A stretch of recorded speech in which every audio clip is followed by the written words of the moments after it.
Alors, dans cette petite vidéo, on va voir les différentes façons de noter, notamment des classes, des variables en JavaScript, etc.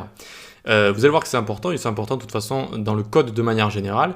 Ici, vous voyez que chaque mot, ils sont tous en minuscules et on les sépare d'un tiret comme ça. Ça s'appelle le spinal case ou kebab case. Donc on va voir toutes les façons d'écrire comme ça, notamment des variables ou des classes.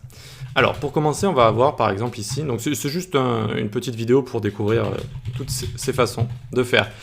Camel case, camel ça veut dire dromadaire ou chameau peut-être, dromadaire ou chameau, et ici je pense chameau, et ici donc on va avoir par exemple ma classe comme ça, ma classe du container, ok?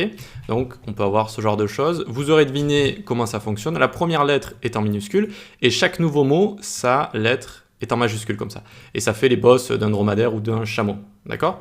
Donc il y a quelques marques qui utilisent ça, eBay, iPhone, voilà par exemple. Ok, donc ça c'est le camel case, première lettre en minuscule, début de chaque mot en majuscule. Ensuite on va avoir le Pascal case comme ça. Lui ça va être tout en majuscule, enfin toutes les premières lettres en majuscule. Donc ma classe spéciale, je sais pas, tac, hop, et donc là ça va être tout en majuscule, Par exemple il y a Mastercard qui utilise ça, ou encore PlayStation. Voilà, très bien, pour mettre en commentaire, CTRL-C. Ensuite on va avoir le spinal case. Donc c'est celui qui nous intéresse le plus ici. Spinal case ou kebab case. Alors, spinal, d'ailleurs je pourrais mettre ici ça et ça. Spinal c'est la colonne vertébrale en anglais, et donc si vous voulez, les tirés entre les éléments c'est la colonne vertébrale, ou alors kebab case, ils ont appelé ça pour la tige en fer au milieu de la viande, si je dis pas de bêtises. Et donc on va avoir ma classe comme ça, ma classe btn red, ce genre de choses, d'accord?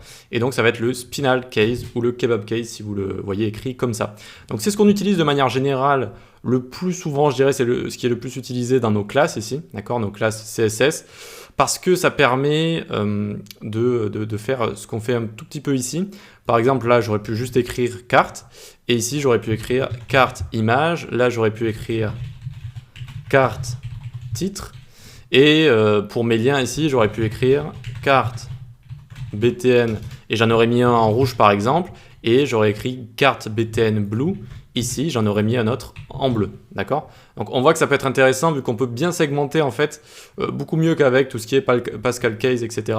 On s'y retrouve un petit peu mieux comme ça, et notamment il y a une façon de coder qui s'appelle BEM, Block Element Modifier en CSS, on verra ça un petit peu plus tard.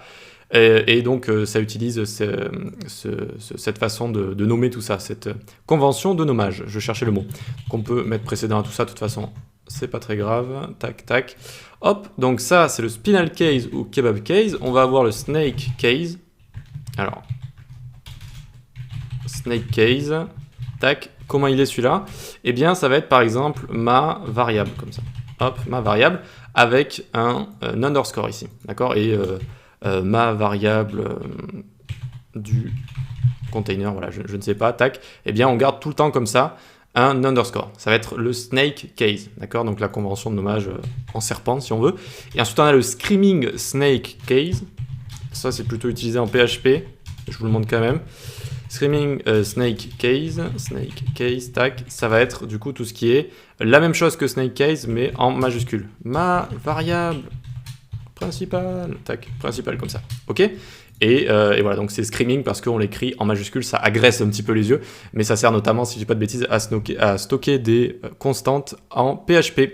Voilà donc pour les manières de nommer comme ça nos classes, un petit peu tout et n'importe quoi. En vrai, on peut nommer aussi des classes en JavaScript, on peut nommer des constantes, des ID, des variables, tout et n'importe quoi, des fonctions également. Donc on a camel case, d'accord, donc avec le début en majuscule, puis chaque mot en la première lettre en majuscule. Pascal case, la même chose, mais même la première lettre est en majuscule. Spinal case, on met un tiret entre les éléments, entre les différents mots. Snake case, la même chose, mais avec un underscore. Et screaming, tout en majuscule. Voilà. C'est tout pour ça. Je vous le mets en description, évidemment, comme chaque leçon du cours où on va coder. Normalement, vous avez un dossier où vous avez accès à tout ça. Donc là, vous pouvez vous le mettre de côté si vous avez envie et vous le notez comme vous voulez. Allez, on peut passer à la suite.